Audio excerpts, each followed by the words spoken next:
This one is the main one that didn't turn on and exploded. 3V, 5V, I see explosion and a few more. I fixed it, however. When I put it to the test, it has a fault like this. It's that there's no sound. I have analyzed for you 2 cases. Not receiving hardware, and receive hardware but without sound. Then how do we fix it? Today I will. I will guide you on this machine. You see there's still a hardware icon, right? Do you see it? It's still there when you see a machine. Without getting the sound. Or take it, but there's no sound. The first thing you have to test. Let's see if it's due. Operating system or error or not. Because there are so many. Is that it's been updated wrong forever? So it doesn't make a sound.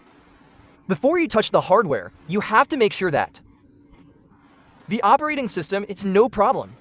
By what can you be and pen into Gumi? However, there are new machines in Gumi Ultra series. Or the life of 13 or 14. It's not going to have that. So the best thing we can do is try to reinstall Win. Turn yourself back to Win. But this one is not a high lifeline. So I have tested it. Then this one is essentially at fault on the floor. I click on this check. So what do you see? It's a wave of music, but there's no sound. In this case, try the earphones. Why try earphones? If you try the earphones, the sound through the earphones is. It's definitely the logic circuit. There's no problem with the IC. I just need to check conditions related to the sound alone. You know what it is. When you play the sound through the speakers, then the silencer above it will work. It has 2 types of design. It integrated on the inside while car audio. 2 is outside. If you plug in headphones and there's sound, you have to check first the power supply for the sound block. This is PVD power. That's DVD. Whether or not the second one is commands like this EPD. Or is this nonsense? And the other one is what the path is. Are you guys plugged in or not? Because the age of analysis, what are you if you're unlucky? That's the sensor, right? DY Gung Kang E. Well, there's something wrong with it. It has a pressure drop. Then it accidentally understands that you're plugged in. It doesn't come out either. Ah, the speakerphone. So now I'm going to take this off so you can. I'll show you how to measure the details. Then you have to check that the speaker is either alive or dead. It's easy for you to test the speaker. You take off the speaker sprinkler and repair the speaker. Remove this battery for safety. You know what? The speaker will have 2 wires. On one side, we have 2 sides. That means the total is for strings. You see that the blue and the white are a pair. And yellow and orange are a couple. Then you measure for me. Guys, move back. Hug scale or cladding scale is also okay. You measure for the teacher. Parameters of these 2 speaker legs. If these 2 legs are alive, they must be connected. It must be connected.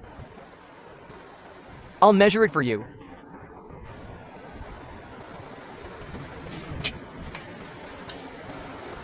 Please measure the first pair first and take it.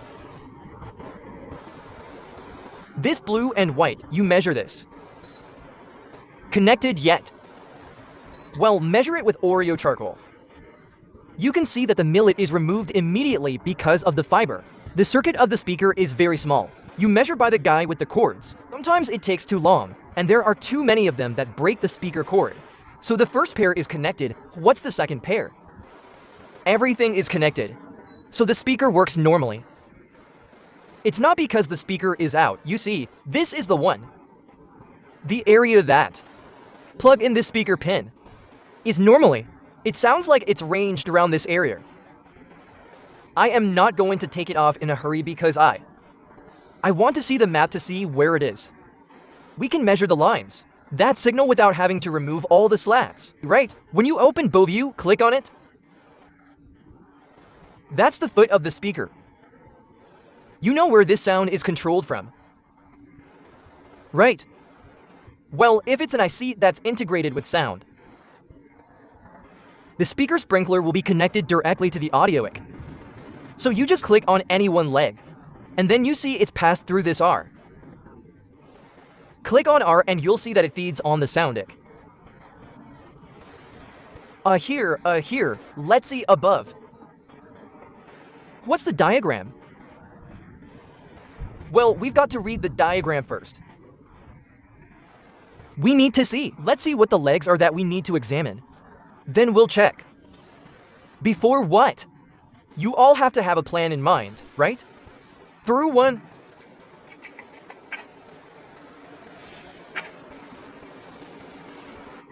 AVD is related to analog, right? What else? What block is this? Digital, right? So you know these are two power supply blocks. For the decoder, if these two are not, it's definitely not going to take the audio hardware. And here we see that it's there. The hardware should be. This ADV-DV and DV-DV are available. We need it. We can measure it. And here you'll be interested in the PV-DV leg. Right, PVD? This PVD is given 5 volts. The sound glass is inside. If this block is lost, it will be. There's no sound coming from outside. Well, which signal are we going to test? Plus 5 volts VDDA codecs here. Kung NCM then VDDA codecs eBay. We're going to open up Boardview to see if we have. Can you check it in the upper corner? Let's look at the face up there, you see. Chengta Zem Met Tran DY. The face on it is here, see? This is QA2 is the switch here. Let's check this leg. I'll go back to the diagram. So let's see how QA2 here works. That one. I'm sure I can find the opposite easily.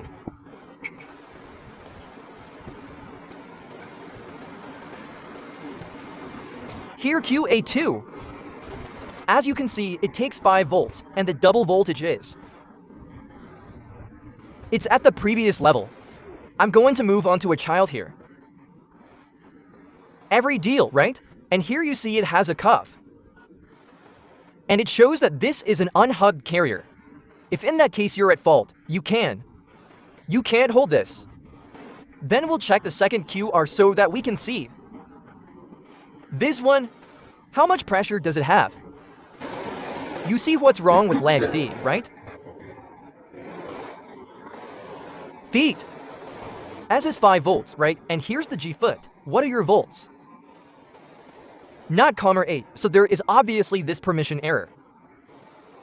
The mount is low. But it doesn't get to this side, does it? We just need to change the magic mold. So here I'm going to do a quick demo by. Turn off a rope. It means that I will demo it for you first. I'm going to go from D to S because you see that. Of that nature. The company it designed, it allows us to connect these two ends.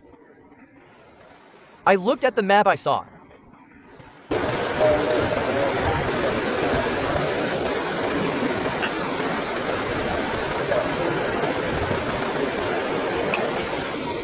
Turn it back on and we will test it.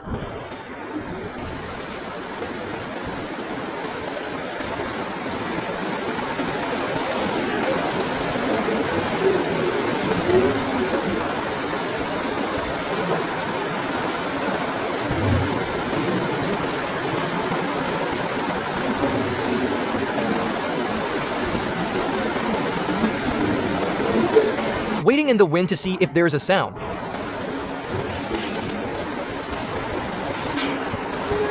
There's a sound right now.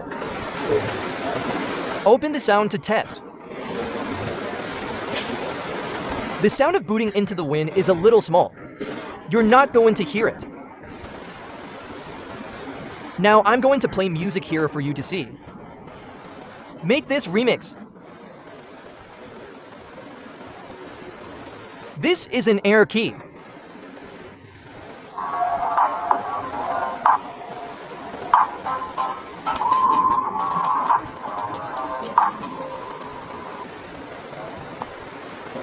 It's raining, it's a little small.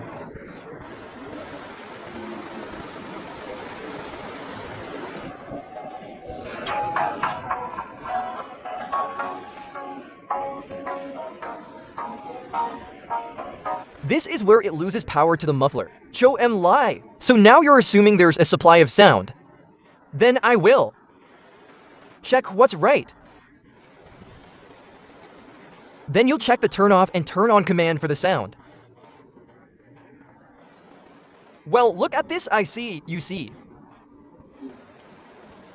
Let's see which leg.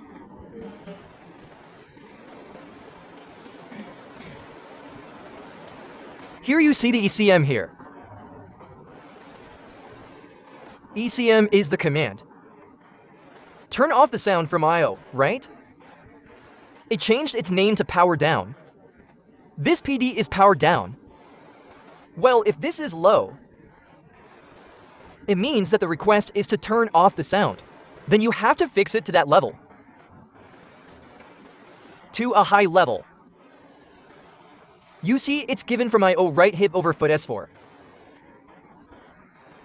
So this is an underground I/O. And you can see what the app is. Well, the 3 volts according to you. If I/O drags this line down to the low, let's assume that I/O is wrong. It's pulling this line down, so how do we do it? Well, you just need to cut the circuit here. Cut the circuit back to where I/O's leg is. Guys, don't cut it here. If you cut it here, it loses the pressure drop. So you see here, it's hanging at this point. Right, it's hanging on the 6th year R here. You see here our year 6 that has a cuff. That means this one doesn't use it. The app will be launched directly by iOS. Then you just need to add a 6.5 kilo R. Come in here. Then you go back to the I/O. This segment, you cut this circuit. So here's what we just done. Fix a faulty a no sound.